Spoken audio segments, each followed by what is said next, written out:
प्यारे साथियों, ज़बरदस्त जिंदाबाद होंगे। मैं राजा गौतम आज की इस वीडियो में आप सभी का स्वागत करता हूं, जो कि आज यह पेपर हुआ है राजा महेंद्र प्रताप सिंह स्टेट यूनिवर्सिटी का सोशियोलॉजी का 5/6/2025 को। तो मेरे दोस्त इस पेपर को पूरी तरह से एनालिसिस करेंगे। तो फ्रेंड्स, अगर चैनल पर नए हैं तो चैनल को लाइक और सब्सक्राइब करना ना भूलें। तो मेरे दोस्त ज़्यादा समय ना देंगे और इस पेपर को सॉल्व करेंगे। देखते हैं पहला प्रश्न।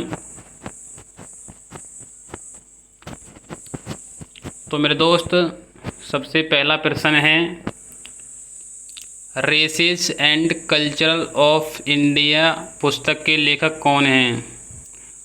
तो मेरे दोस्त इसका राइट आंसर हो जाएगा S.C. दुबे ने यह पुस्तक लिखी थी। अगले प्रश्न पर चलते हैं। अगला प्रश्न है, दहेज निरोधक अधिनियम कहाँ पर लागू हुआ? तो आप सभी को पता होगा, पूरे भारत में। अगले प्रश्न पर चलते हैं। घरेलू हिंसा से संरक्षण अधिनियम 2005 कब पारित हुआ? तो मेरे दोस्त इसका राइट आंसर हो जाएगा 13 सितंबर 2005 को। अगले प्रश्न पर चलते हैं। हिंदू धर्म में विवाह को क्या माना जाता है? तो मेरे दोस्त एक पवित्र संस्कार माना जाता है। अगले प्रश्न पर चलते हैं। किस अधिनियम में स्त्री पुरुष दोनों को तलाक का अधिकार प्राप्त हुआ है?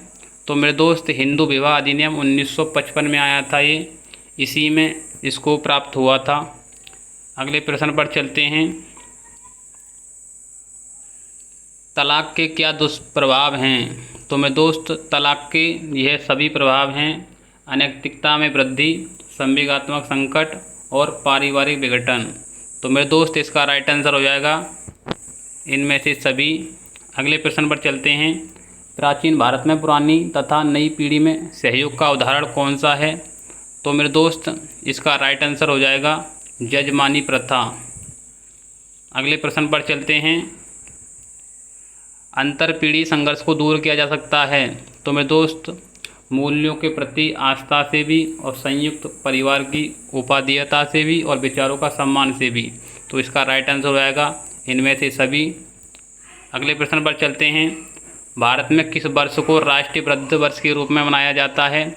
तो मेरे दोस्त इसका राइट आंसर हो जाएगा वर्ष 2000। अगले प्रश्न पर चलते हैं। NPSC किससे संबंधित है? तो मेरे दोस्त इसका राइट आंसर हो जाएगा वृद्धों के स्वास्थ्य देखभाल से। तो मेरे दोस्त जिसने भी यह पेपर किया है उसने यह पेपर बहुत ही अच्छा किया है। कम से कम इस व्यक्ति के 72 से 75 प्रश्न एकदम सटीक बैठेंगे। मैंने पूरा पेपर एनालिसिस किया और देखा कि भाई बंदी में दम है, इस बंदी ने बहुत ही अच्छा पेपर किया है। चलो अगले प्रश्न पर चलते हैं। शहरी लचीलापन एक शहर की किस क्षमता को संदर्भित करता है? तो मेरे दोस्त इसका राइट आंसर हो जाएगा पर्यावरणीय चुनौतियों से बचने और अनुकूलित होने से। अगले प्रश्न पर चलते हैं साथी। समाजशास्त्री शब्दों में सांस्कृतिक विलंबना क्या है?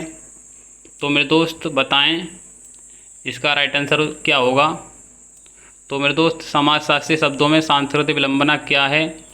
जब अभौतिक संस्कृति तेज़ी से बदलती है, जब भौतिक संस्कृति से तेज़ी से बदलती है, जब एक समाज की संस्कृति स्थिर हो जाती है, जब सांस्कृतिक प्रथाएं पूरी तरह से गायब हो जाती हैं। तो मेरे दोस्त इसका राइट आंसर हो जाएगा पहला, जब भौतिक संस्कृति से तेज़ी से बदलती हैं। अगले प्रश्न पर चलते हैं। किस क्रांति ने मानव शरीर से मशीनी विनिर्माण तक एक मौलिक बदलाव को चिन्हित किया है? तो आप सभी को पता होगा, वो तो औद्योगिक क्रांति है, जो कि मशीन के क्षेत्र में इसने बहुत ही बदलाव किया। अगले प्रश्न पर चलते हैं। प्रभु जाति की अवधारणा किसने द्वारा प्रस्तुत की गई? तो मेरे दोस्त M.N. श्रीनिवास, जिन्होंने प्रभु जाति की अवधारणा प्रस्तुत की थी। अगले प्रश्न पर चलते हैं। भारतीय संविधान का कौन सा अनुच्छेद अस्पृश्यता का उन्मूलन करता है? तो मेरे दोस्त अनुच्छेद 17 इसका करेक्ट आंसर हो जाएगा। अगले प्रश्न पर चलते हैं। मंडल आयोग मुख्य रूप से किससे संबंधित था? तो मेरे दोस्त वह था पिछड़े वर्गों के लिए आरक्षण। अगले प्रश्न पर चलते हैं। निम्न में से कौन सतत विकास के 3 सदस्यों में से एक नहीं हैं? तो मेरे दोस्त आर्थिक विकास है, पर्यावरण संरक्षण है और सामाजिक समावेश है, लेकिन सैन्य सुरक्षा कोई सतत विकास के सदस्यों में से नहीं हैं। अगले प्रश्न पर चलते हैं। ऐसे किसान जिनके पास 1 हेक्टेयर से कम भूमि है उनको क्या कहते हैं? तो उनको सीमांत किसान कहा जाता है। अगले प्रश्न पर चलते हैं। माइंड सेल्फ एंड सोसाइटी पुस्तक किसने लिखी? तो मेरे दोस्त यह G.H. मीड की पुस्तक है। अगले प्रश्न पर चलते हैं। अपराध को साधारण अपराध व जघन्य अपराध में किसने वर्गीकृत किया है? तो मेरे दोस्त इसका राइट आंसर हो जाएगा सदरलैंड। अगले प्रश्न पर चलते हैं। अपराध के शारीरिक कारक नहीं हैं। तो मेरे दोस्त शारीरिक कारक यानी जो शरीर से संबंधित होते हैं, तो मेरे दोस्त पैतृकता भी होती है, बीमारी भी होती है और आयु भी होती है, लेकिन शिक्षा नहीं होती है। अगले प्रश्न पर चलते हैं साथी। अपराधों को कैसे रोका जा सकता है? तो मेरे दोस्त अपराधों को कई तरीक़ों से रोका जा सकता है, जैसे मार्गदर्शन के माध्यम से, स्वस्थ मनोरंजन से भी और गरीबी को दूर करके भी। तो इसका राइट आंसर हो जाएगा उपयुक्त सभी। अगले प्रश्न पर चलते हैं। निम्न में से श्वेत वसन अपराध के प्रकार कौन से हैं? तो मेरे दोस्त श्वेत वसन अपराध वही होते हैं जो उच्च प्रशिक्षित व्यक्तियों के द्वारा किए जाते हैं, जो कि सदरलैंड ने अपनी पुस्तक में बताया था 1949 में इस अवधारणा को दिया था। जो बड़े प्रशिक्षित व्यक्ति अपराध करवाते हैं दूसरों से, रिश्वत, तस्करी और जालसाजी करवाकर, वही इसकी श्रेणी में आते हैं। तो जैसे रिश्वत लेना, तस्करी, जालसाजी, तो इसका करेक्ट आंसर हो जाएगा इनमें से सभी। तो अगले प्रश्न पर चलते हैं साथी। निम्न में से कौन सा परंपरागत अपराध नहीं है? तो मेरे दोस्त परंपरागत अपराध मेरे दोस्त चोरी होती है, डकैती भी होती है, लेकिन बलात्कार भी होता है, लेकिन श्वेत वसन अपराध नहीं होता, क्योंकि यह बड़े प्रशिक्षित व्यक्तियों के द्वारा करवाया जाता है। अगले प्रश्न पर चलते हैं। भ्रष्टाचार का शाब्दिक अर्थ आप सभी को पता होगा, भ्रष्ट आचरण होता है। अगले प्रश्न पर चलते हैं। काला धन किसे कहते हैं? तो मेरे दोस्त काला धन उसी को कहते हैं वह धन जिस पर कर का भुगतान नहीं किया जाता हो। तो इसका राइट आंसर हो जाएगा सी, वह धन जिस पर कर का भुगतान नहीं लगाया जाता। अगले प्रश्न पर चलते हैं। साइबर अपराध के क्या कारण हैं? तो मेरे दोस्त साइबर अपराध के सभी कारण हैं। प्रभावी कानूनों का अभाव, डिजिटल जागरूकता की कमी, तकनीकी कर्मचारियों की कमी। तो इसका राइट आंसर हो जाएगा इनमें से सभी हो जाएगा। अगले प्रश्न पर चलते हैं। विभिन्न संपर्क का सिद्धांत, तो मेरे दोस्त मैंने अभी आपको बताया था सदरलैंड ने अपनी एक परिभाषा दी थी इसी बुक में 1949 में। विभेदक सहचर्य का सिद्धांत या संपर्क का सिद्धांत, सदरलैंड ने यह स्टेटमेंट दिया था। तो यही पूछ रहा है विभिन्न संपर्क का सिद्धांत, तो यह स्टेटमेंट हमारे सदरलैंड का है। इसका राइट आंसर हो जाएगा सदरलैंड। अगले प्रश्न पर चलते हैं। आंतरिक संकट क्या है? तो मेरे दोस्त आंतरिक संकट होते हैं जैसे अज्ञात इच्छा, विशेष इच्छा, मानसिक इच्छा। तो इसका राइट आंसर हो जाएगा इनमें से सभी। अगले प्रश्न पर चलते हैं। आत्महत्या का कारण नहीं है? तो मेरे दोस्त आत्महत्या का कारण ये सभी होते हैं, लेकिन भूकंप कोई आत्महत्या का कारण नहीं है। इसका राइट आंसर हो जाएगा डी। अगले प्रश्न पर चलते हैं। जैविक युद्ध में किसका प्रयोग नहीं किया जाता? तो मेरे दोस्त जैविक युद्ध में बम का उपयोग नहीं किया जाता है। तो मेरे दोस्त इसका प्रश्न है जैविक युद्ध में किसका प्रयोग नहीं किया जाता है? तो मेरे दोस्त इसका राइट आंसर हो जाएगा बम में कोई जैविक युद्ध के विकास में मतलब इसका प्रयोग नहीं किया जाता। जैसे कीड़े हैं, बैक्टीरिया हैं और वायरस हैं, इनका प्रयोग किया जाता है। तो अगले प्रश्न पर चलते हैं साथी। निम्न में से कौन भारत में गरीबी रेखा का सूचक है? तो मेरे दोस्त गरीबी की श्रेणी में सभी आते हैं, जैसे अशिक्षा, आय का स्तर, रोजगार का स्तर, उपयुक्त सभी। अगले प्रश्न पर चलते हैं साथी वीडियो अगर अच्छी लग रही हो तो चैनल को लाइक और सब्सक्राइब करना ना भूलें। आपका भाई बहुत ही मेहनत से वीडियो बनाता है, क्योंकि पूरे यूट्यूब पर कोई भी ऐसा एजुकेटर नहीं है जो कि आंसर की को लेकर आए। आपके लिए ही मैं ऐसी वीडियो लेकर आता हूँ, तो लाइक और सब्सक्राइब कर दीजिए करें। तो फ्रेंड्स, अगला प्रश्न है, जाति व्यवस्था का विशेष प्रभाव कहाँ देखने को मिलता है? तो मेरे दोस्त, इसका राइट आंसर हो जाएगा आदिम समाजों में सबसे ज़्यादा जाति व्यवस्था का प्रभाव देखने को मिलता है। अगले प्रश्न पर चलते हैं, मातृसत्तात्मक समाज में संपत्ति का हस्तांतरण किसे दिया जाता है? तो मेरे दोस्त, इसका राइट आंसर हो जाएगा मामा से भांजे को। अगले प्रश्न पर चलते हैं साथी, जल्दी जल्दी इनका आंसर देंगे क्योंकि समय मेरे पास भी नहीं है, क्योंकि मेरा भी एग्ज़ाम है 9 तारीख का, तो इसीलिए इसकी आंसर की को जल्दी से फटाफट बताएंगे, ज़्यादा डिस्कशन ना करेंगे इन प्रश्नों पर। तो मेरे दोस्त, अगला प्रश्न है 35वां, राष्ट्रीय एकीकरण के मार्ग में बाधक तत्व कौन से हैं? तो मेरे दोस्त, इसका राइट आंसर हो जाएगा डी, सभी हैं ये, क्षेत्रवाद, सांप्रदायिकता और भाषावाद। अगले प्रश्न पर चलते हैं, निम्न जाति द्वारा उच्च जाति के रीति रिवाज, प्रथाओं, परंपराओं आदियों को अपनाने की प्रक्रिया कहलाती है? तो मेरे दोस्त, सदरलैंड ने बताया था जो उच्च प्रशिक्षित व्यक्ति जो रीति रिवाजों के ऊपर रहते हैं उसी को संस्कृति कहा जाता है।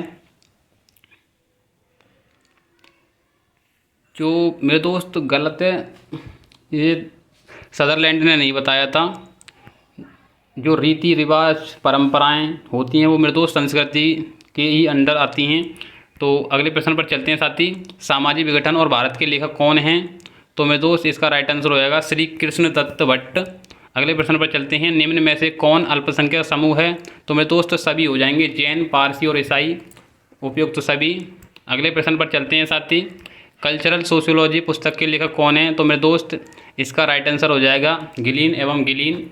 अगले प्रश्न पर चलते हैं साथी, खेड़ा आंदोलन कहाँ हुआ था? तो आप सभी को पता होगा, खेड़ा आंदोलन गुजरात में हुआ था। अगले प्रश्न पर चलते हैं साथी, पिछड़े वर्गों की सदस्यता किससे निर्धारित होती है? तो मेरे दोस्त, पिछड़े वर्गों की सदस्यता जन्म से निर्धारित होती है। अगले प्रश्न पर चलते हैं, महात्मा गांधी ने दलितों को किस नाम से पुकारा था? तो मेरे दोस्त, हरिजन नाम से महात्मा गांधी ने दलितों को पुकारा था। अगले प्रश्न पर चलते हैं साथी, अस्पृश्यता का क्या तात्पर्य है? तो मेरे दोस्त, इसका राइट आंसर हो जाएगा जो छूने योग्य नहीं है वही अस्पृश्यता का तात्पर्य है। अगले प्रश्न पर चलते हैं साथी, मानव विकास की अवधारणा निम्न में से किस विद्वान ने दी है? तो मेरे दोस्त, मानव विकास की अवधारणा डॉक्टर महबूब उल हुक ने दी थी। इसका राइट आंसर हो जाएगा सी। अगले प्रश्न पर चलते हैं साथी, निम्न में से कौन सा विकास का सर्वोत्तम वर्णन करता है? तो मेरे दोस्त, आकार में वृद्धि, गुण में धनात्मक परिवर्तन, आकार में स्थिरता, गुण में साधारण परिवर्तन। तो मेरे दोस्त, इसका राइट आंसर हो जाएगा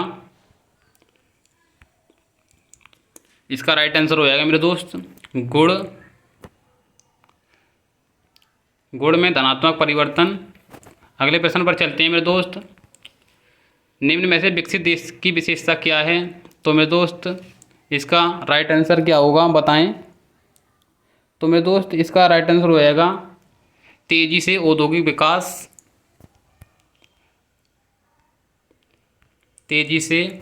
विकास। अगले प्रश्न पर चलते हैं साथी, विकास के मनोवैज्ञानिक सिद्धांत की विवेचना किसके द्वारा की गई है? तो मेरे दोस्त, लर्नर ने मनोवैज्ञानिक विकास के सिद्धांत की विवेचना की गई थी। तो अगले प्रश्न पर चलते हैं, सामाजिक और आर्थिक चरों के मध्य संबंध स्थापित करके विकास को समझने का सुझाव किसने दिया था? तो मेरे दोस्त, वह थे वालरस्टीन। अगले प्रश्न पर चलते हैं, रोस्टोव ने आर्थिक वृद्धि के संदर्भ में विकास के किस प्रारूप की विवेचना की है? तो मेरे दोस्त, इसका राइट आंसर हो जाएगा डी, सभी की है, मौखिक रूप, रेखीय प्रारूप और सभी का। अगले प्रश्न पर चलते हैं, वैश्वीकरण के बारे में कौन सा कथन सत्य है? तो मेरे दोस्त, इसका राइट आंसर हो जाएगा वैश्वीकरण एक बहुआमी परिघटना है। अगले प्रश्न पर चलते हैं, किसका यह मानना है कि अपराधी जन्मजात होते हैं? तो लम्ब्रोसो ने यह बात की थी, अपराधी जन्मजात होते हैं। अगले प्रश्न पर चलते हैं, एक सम्मानित और उच्च सामाजिक परिस्थिति के व्यक्ति द्वारा अपने व्यवसाय के दौरान किए गए अपराध को क्या कहते हैं? तो मेरे दोस्त, वह कहते हैं श्वेत वसन अपराध। अगले प्रश्न पर चलते हैं, कंप्यूटर या कंप्यूटर नेटवर्क द्वारा किए जाने वाले अपराध का क्या कहते हैं? तो मेरे दोस्त वह बोलते हैं साइबर अपराध। अगले प्रश्न पर चलते हैं मेरे दोस्त, जो भी विद्यार्थी अगर इस पेपर के बारे में बिल्कुल भी पढ़कर ना गया होगा तो मेरे दोस्त मैं 100% गारंटी से बताता हूँ कि वह 30 से 40% तो 100% अपना दिमाग लगाकर 100% कर आया होगा। तो मेरे दोस्त चलते हैं अगले प्रश्न पर, मादक द्रव्य छोड़ने के उपरांत व्यक्ति को सामाजिक जीवन की मुख्य धारा में वापस लाने में कौन महत्वपूर्ण भूमिका निभाता है? तो मेरे दोस्त ये सभी निभाते हैं, परिवार, मित्र, परामर्शिता और उपयुक्त सभी। तो मेरे दोस्त अगले प्रश्न पर चलते हैं 55, दुर्खीम ने आत्महत्या के कितने प्रकारों का उल्लेख किया है? तो मेरे दोस्त 4। जिस भी भाई ने ये पेपर किया है ना मेरे दोस्त, उस व्यक्ति ने बहुत ही प्रश्न अच्छे किए हैं, 2-3 प्रश्न ही गलत हैं, बाकी सब ठीक जा रही हैं। पढ़ने वाला व्यक्ति था। अगले प्रश्न पर चलते हैं, निर्धनता की संस्कृति की अवधारणा किसने दी थी? तो मेरे दोस्त ऑस्कर लेविस व्यक्ति थे जिन्होंने निर्धनता की संस्कृति की अवधारणा दी थी। अगले प्रश्न पर चलते हैं, काका कालेलकर आयोग किससे संबंधित हैं? तो मेरे दोस्त पिछड़े वर्ग पर। अगले प्रश्न पर चलते हैं, नमामि गंगे परियोजना किस वर्ष आरंभ की गई थी? तो मेरे दोस्त नमामि गंगे परियोजना 2015 में आरंभ की गई थी। अगले प्रश्न पर चलते हैं, निम्न में से कौन सा मानव विकास सूचकांक का घटक नहीं है?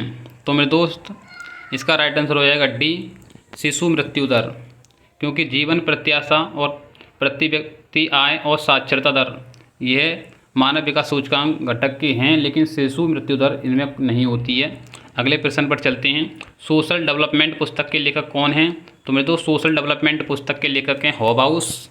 अगले प्रश्न पर चलते हैं, वैश्वीकरण निम्न में से क्या है? तो मेरे दोस्त वैश्वीकरण एक परिवर्तन होता है। अगले प्रश्न पर चलते हैं, निम्न में से कौन आर्थिक विकास का बेहतर सूचक है? तो मेरे दोस्त ये सभी सूचक हैं, राष्ट्रीय आय में वृद्धि, प्रति व्यक्ति राष्ट्रीय आय में वृद्धि और औद्योगिक संपन्नता। तो इसका राइट आंसर हो जाएगा उपयुक्त सभी। अगले प्रश्न पर चलते हैं, अल्प विकसित देशों में गरीबी का मुख्य कारण क्या है? तो मेरे दोस्त गरीबी का मुख्य कारण क्या है? तो इसका राइट आंसर हो जाएगा आय में असमानता। क्या हो जाएगा? आय में असमानता। अगले प्रश्न पर चलते हैं, निम्न में से कौन कौशल बेरोजगारी का कारण है? तो मेरे दोस्त धीमी आर्थिक समृद्धि, ग्रामीण शहरी प्रयास, जनसंख्या में तीव्र वृद्धि। तो मेरे दोस्त ये सभी हो जाएंगे, इसका राइट आंसर हो जाएगा डी। अगले प्रश्न पर चलते हैं, निम्न में से कौन भारतीय कृषि का अभिकरण नहीं है? तो बताएंगे सभी साथी। तो मेरे दोस्त इसका राइट आंसर हो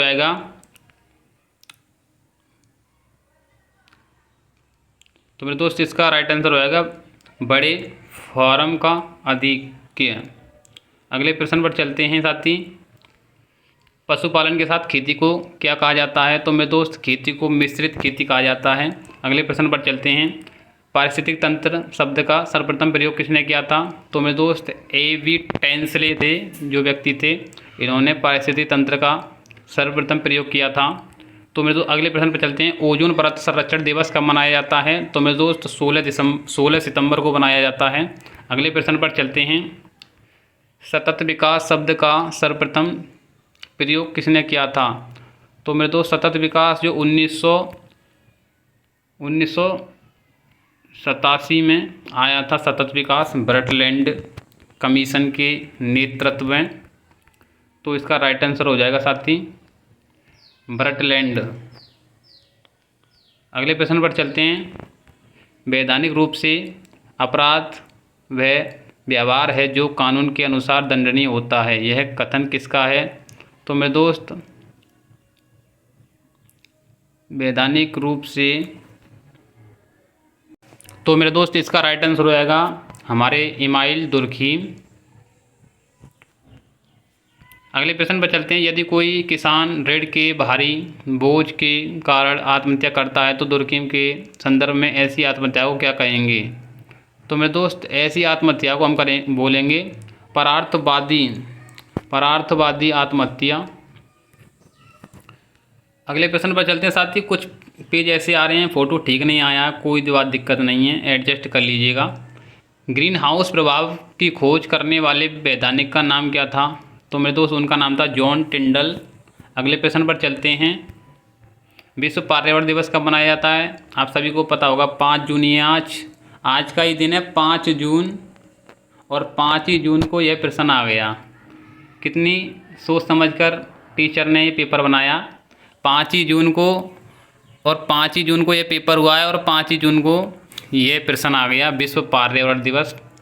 तो मेरे दोस्त इस प्रश्न को तो हर स्टूडेंट कर आया होगा। अगले प्रश्न पर चलते हैं। संयुक्त राष्ट्र संघ द्वारा घोषित सतत विकास लक्ष्य की संख्या कितनी है? तो वह है मेरे दोस्त 17। अगले प्रश्न पर चलते हैं। सतत विकास के लक्ष्य का मूल आधार क्या है? तो मेरे दोस्त इसका राइट आंसर होगा कोई पीछे ना छूटे। अगले प्रश्न चलते हैं। विस्थापन के प्रमुख कारण क्या हैं? तो मेरे दोस्त ये सभी हैं, बांधों, जलाशयों का निर्माण, नई वन नीति, नगरों का विस्तार, उपयुक्त सभी।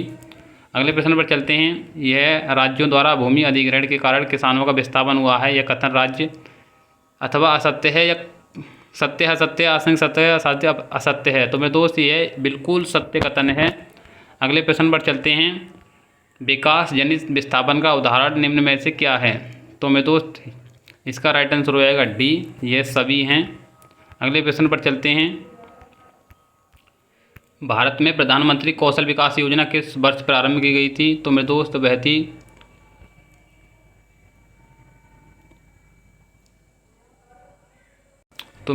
वह थी 2015 में भारत में प्रधानमंत्री कौशल विकास योजना प्रारंभ की गई थी। अगले प्रश्न पर चलते हैं। निम्न में से क्या कृषक संकट से संबंधित है? तो मेरे दोस्त कृषक संकट से बताएंगे इसका राइट आंसर। तो मेरे दोस्त इसका राइट आंसर हो जाएगा खराब कृषि भी होती है, इसमें प्रतिकूल दशाएं भी होती हैं, कृषि उत्पादों का दोषपूर्ण भंडारण भी होता है, लेकिन डी में लग रहा है इनमें से कोई नहीं। तो मेरे दोस्त ये गलत है, यूनिवर्सिटी पे गलत छप गया है, ये इसमें होना चाहिए इनमें से सभी। तो इसका राइट आंसर हो जाएगा डी, इनमें से सभी हो जाएंगे ये। अगले प्रश्न पर चलते हैं साथी। विश्व युवा कौशल दिवस कब मनाया जाता है?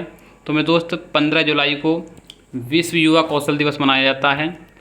अगला प्रश्न। अपराधी को सजा के बदले सजा मुक्त कर देना क्या कहलाता है? तो मेरे दोस्त परिवीक्षा कहलाता है। अगले प्रश्न पर चलते हैं। निम्न में से कौन भारत के मानव संसाधन विकास में बाधक नहीं है? तो मेरे दोस्त इसका राइट आंसर होगा संचार साधनों में कमी। अगले प्रश्न पर चलते हैं। किसने विचलन को समाज के लिए प्रकार्यात्मक कहा है? तो मेरे दोस्त दुर्खीम ने बोला था।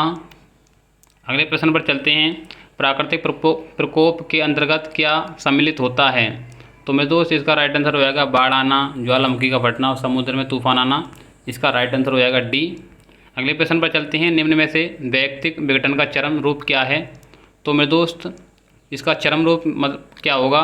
तो मेरे दोस्त इसका राइट आंसर हो जाएगा आत्महत्या। अगले प्रश्न पर चलते हैं। निम्न में से कौन सा अपराध का पारिवारिक कारण नहीं है? तो मेरे दोस्त मानसिक रोग कोई पारिवारिक कारण नहीं होता है। अगले प्रश्न पर चलते हैं। आत्महत्या का सिद्धांत किसने दिया था? तो सबसे ज़्यादा काम करने वाले आत्महत्या पर दुर्खीम ही थे। अगले प्रश्न पर चलते हैं।